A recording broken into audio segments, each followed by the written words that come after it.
अधूरा ज्ञान, life change story of Buddha inspired 2.1। ये सुनने के बाद से जीवन में कभी हार नहीं मानोगे।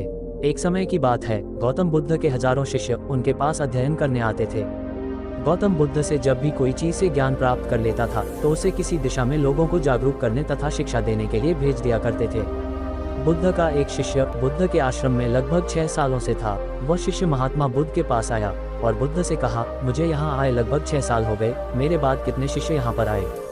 उनमें से सभी शिष्य को आपने ज्ञान देने के लिए किसी न किसी दिशा में भेज दिया, लेकिन मुझे अभी तक नहीं भेजा, आखिर ऐसा क्यों? क्या मुझे आपका ज्ञान प्राप्त नहीं हुआ है? बुद्ध मुस्कुराए और बोले, ये तो तुम्हें खुद ही समझना पड़ेगा कि मेरा ज्ञान तुम्हें प्राप्त हुआ है या नहीं। शिष्य बोला, हे बुद्ध, आपने इन 6 सालों में जो मुझे उपदेश दिया है वह मुझे सब याद है। आपकी बताई हुई एक एक बात मुझे सब याद है। आप कुछ भी मुझसे पूछ सकते हैं, मैं हर उत्तर देने के लिए तैयार हूँ। आप मुझे एक मौका तो दे ताकि मैं किसी भी दिशा में जाकर लोगों को अपने ज्ञान के बारे में बता सकूं। इस पर बुद्ध ने बोला कि ज्ञान की बात को याद रखने से कोई फायदा नहीं जब तक तुम उस आदत को खुद नहीं अपनाओ। शिष्य ने कहा, जो भी हो, कृपया मुझे एक मौका जरूर दें। आप मुझ पर भरोसा रखें, मैं सभी को अपने ज्ञान से प्रभावित कर सकता हूँ। मैं लोगों को ऐसी बातें बता सकता हूँ जिससे लोगों के जीवन में शांति आ जाएगी और वह अपना शांतिपूर्ण जीवन जी पाएंगे। तो फिर बुद्ध ने कहा, अभी तुम तैयार नहीं हो, जब तुम उसके लिए तैयार हो जाओगे तो फिर मैं तुम्हें खुद ही किसी दिशा में जाने के लिए बोल दूंगा। शिष्य ने कहा, क्या आपने मुझे इन 6 वर्षों में इतना भी ज्ञान नहीं दिया कि मैं किसी को प्रभावित ना कर पाऊं? बुद्ध ने कहा, ठीक है, तुम पूर्व दिशा में चले जाओ, वहाँ एक गांव मिलेगा, वहाँ से भिक्षा मांग कर लाना और अपने ज्ञान से लोगों की मदद करना। कल सुबह तुम वहाँ अकेले जाना और शाम में आकर मुझे बताना कि तुमने लोगों की सहायता कैसे की। शिष्य ये बात सुनकर बहुत खुश हुआ और आशीर्वाद लेकर चला गया। वो रात भर ज्ञान समेटता रहा और मन ही मन सोच रहा था कि मैं वहाँ ज्ञान का ऐसा छाप छोड़ूंगा कि वहाँ के लोगों के साथ बुद्ध भी मुझसे प्रभावित हो जाएंगे। सुबह उठकर वह महात्मा बुद्ध को प्रणाम करने गया। उन्हें प्रणाम कर वह पूर्व दिशा की तरफ निकल गया। शाम को जब वह वापस आया तो बुद्ध ने देखा कि शिष्य के माथे पर चोट लगी है और खून बह रहा है। बुद्ध ने उसे पट्टी की और पूछा, तुम्हें चोट कैसे लगी?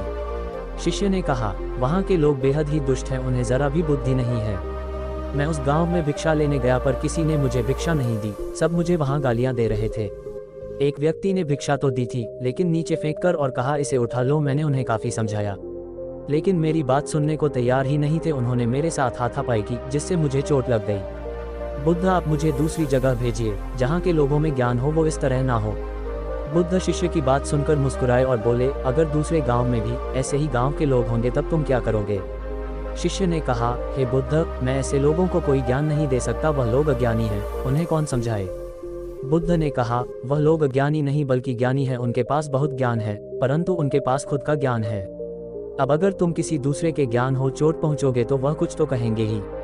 तुम्हें ऐसे लोग हर जगह मिलेंगे, तब तुम अपना ज्ञान उन्हें कैसे दोगे? बुद्ध ने कहा, आज तुम आराम करो, कल शाम को मेरे पास आना। शिष्य बुद्ध को प्रणाम करके चला गया। अगली शाम जब वह वापस बुद्ध के पास आया तब वहाँ बुद्ध के एक और शिष्य मौजूद थे, उनके हाथ में भी चोट लगी हुई थी। बुद्ध ने शिष्य के हाथ पर चोट देख उस पर पट्टी की और उससे पूछा, तुम्हें ये चोट कैसे लगी? शिष्य ने कहा, आपने पूर्व की ओर एक गांव में मुझे जाने के लिए कहा था तो वही मुझे चोट लगी। बुद्ध ने कहा, वहां तुम्हारे साथ क्या क्या हुआ, तुम मुझे बताओ। शिष्य ने कहा, वहां पर मैंने सबसे भिक्षा मांगी लेकिन किसी ने भी भिक्षा नहीं दी। एक व्यक्ति जिसने भिक्षा दी भी तो मुझे जमीन पर फेंक कर दी थी और कहा, उसे उठा लो, तो मैंने उसे उठाकर अपने झोले में रख लिया और मैंने उसे सफल होने का आशीर्वाद दिया। तब उस व्यक्ति ने मुझसे कहा, आप बड़े अजीब लगते हो, मैं आपका अपमान कर रहा हूँ और आप मुझे आशीर्वाद दे रहे हो। तो मैंने उनसे कहा कि आप दानी हो, आपने मुझे दान दिया है इसलिए मैं आपको आशीर्वाद दे रहा हूँ। फिर मैं वहाँ से आगे गया तो कुछ लोगों ने मुझे वहाँ से वापस जाने के लिए कहा। उन्होंने मुझे कुछ अपशब्द कहे और मुझ पर पत्थर भी फेंके जिससे मुझे चोट लग गई। और जब मैं वापस आ रहा था तब रास्ते में मैंने एक माँ को रोते हुए देखा, वह अपने बीमार बच्चे को लेकर चिंतित थी। मैं तुरंत जंगल से जाकर उसके लिए जड़ी बूटी लाया लेकिन वहाँ के कुछ लोग जड़ी बूटी देने नहीं दे रहे थे। फिर मैंने उनसे विनती की वह मुझे उस बच्चे का इलाज करने दे, उसके बाद वह जैसा कहेंगे मैं ठीक वैसा ही करूँगा।